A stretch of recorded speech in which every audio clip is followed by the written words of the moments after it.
Good evening, class. I am Special Scorebar, and I'm going to be doing a brief today on leadership and the Army profession.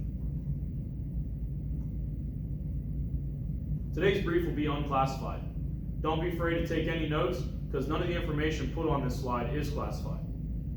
If you have any questions or you want to refer to anything, you can find any of the information on these slides on Google or even on ADP 6-22, Army Leadership and the Profession.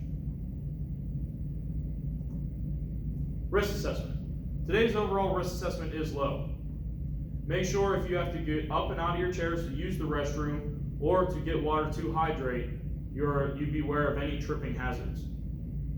In case of a fire, exit in the opposite direction of the fire or the most immediate exit. In case of an active shooter, run, hide, fight. Make sure you write that down because you never want to forget. Our overall environmental risk is low today due to the fact that we are conducting this brief indoors. Scope. The purpose of this brief is to inform you on leadership and the Army profession. I'll also be going into the definition of leadership in depth. I will be explaining the 3 levels of leadership. I will tell you what Army profession is and what it means to be an Army professional. And then I will tie both of these topics, leadership and the Army profession, together to show you how they work in each other. Leadership. Leadership is the process of influencing people by providing purpose, direction, and motivation to accomplish the mission and improve the organization. Purpose. Telling your soldiers they are a part of your team for a reason and have their own jobs and responsibilities. For example, this picture on my slide is a mechanic soldier doing his job and obtaining to those responsibilities within his job by doing it properly. Motivation. As I was. Direction.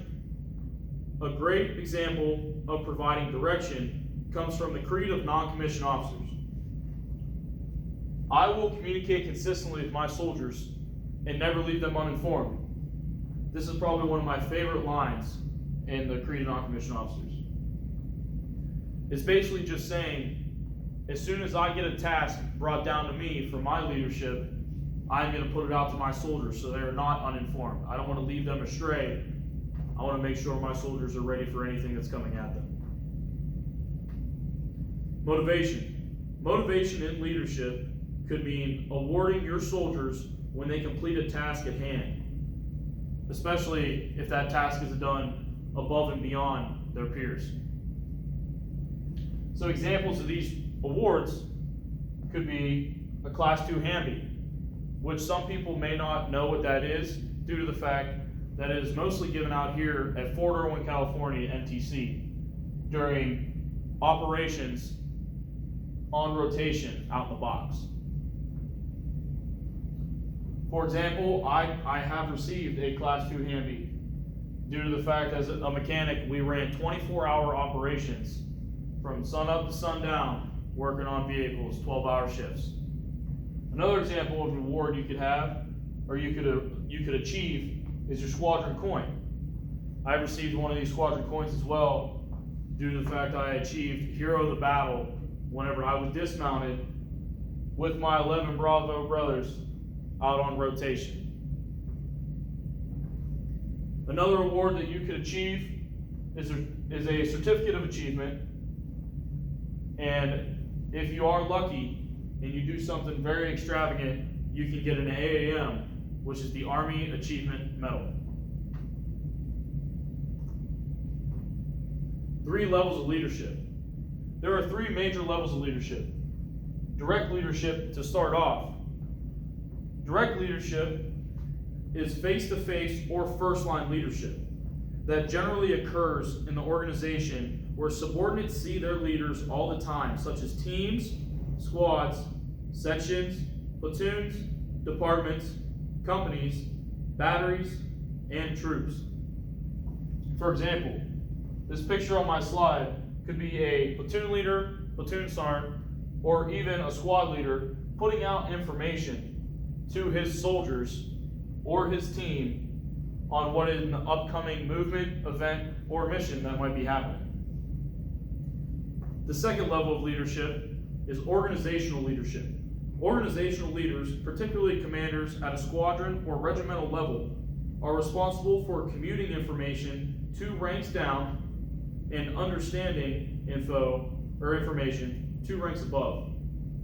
For example, this picture that I have on my slide is an example of organizational leadership. This is a lieutenant colonel putting out information to what would be either the platoon leader or the platoon sergeant that is putting out information to his squad.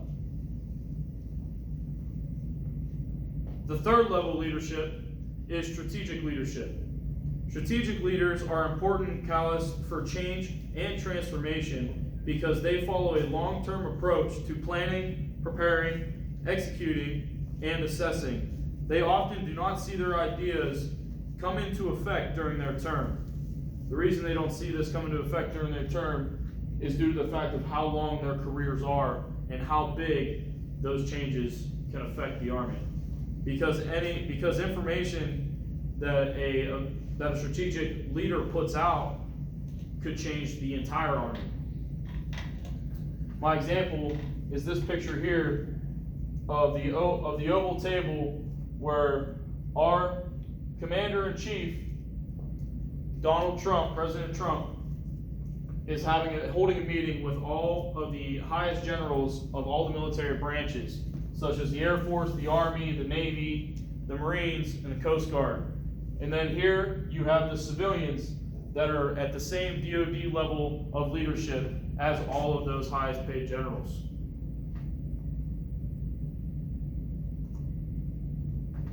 The Army profession. The Army profession is a vocation of soldiers and department of the Army civilians, whose collective expertise in the ethical design of, support to, and application of land power, serving under civilian authority and entrusted to defend the Constitution and the rights and interests of American people. To break this down to a simpler standpoint, this is basically just saying whatever your job is within the Army or your MOS, your Military Occupational Specialist Code, is what your Army profession is. For example, my Army profession, or my MOS, is 91 Mike, which is a Bradley Fighting Vehicle Systems maintainer. An Army professional is a soldier or civilian who meets the Army profession's certification criteria in character, competence, and commitment. Character could be explained as following the Army values, such as loyalty, duty, respect, honor, integrity. Those are just a few. Competence could be broken down as just a soldier, all-around good soldier, has a good head on his shoulders, and can comprehend any information put out through this training or through any classes that he does, and be able to comprehend them enough to put them out in a later date. And commitment. Commitment can be explained as a soldier that is not afraid to keep going and keep achieving that task and push the whole way through no matter what obstacle is put in front of them.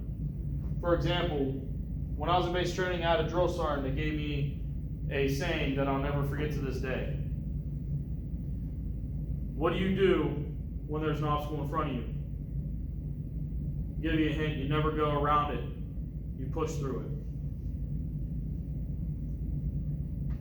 Leadership and the Army profession. This slide, I'm basically just going to show or tell you and teach you how Army leadership and the Army profession come together as one.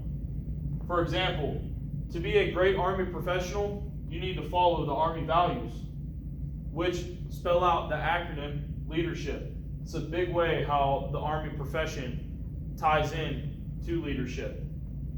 For example, the L in leadership stands for loyalty, the D stands for duty, The R stands for respect. The S stands for selfless service. The H stands for honor. The I stands for integrity. The P stands for personal courage. If you follow all these Army values, you will be a great Army leader and a phenomenal Army professional. In summary, I have taught you today in this brief what leadership is. I broke it down so you can understand what leadership is a little better.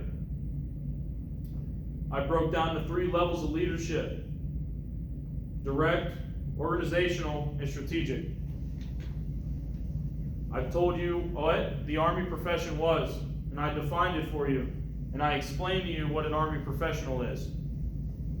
And then at the end of this lesson, I taught you how these two things, Army leadership and Army profession, tie into one. At this time, I conclude my brief. Before I conduct my AAR, do I have any questions?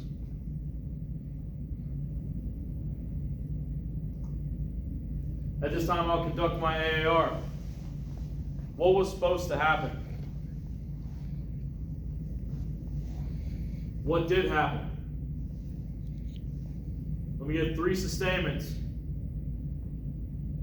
Let me get 3 improvements. This conducts my brief. Class dismissed.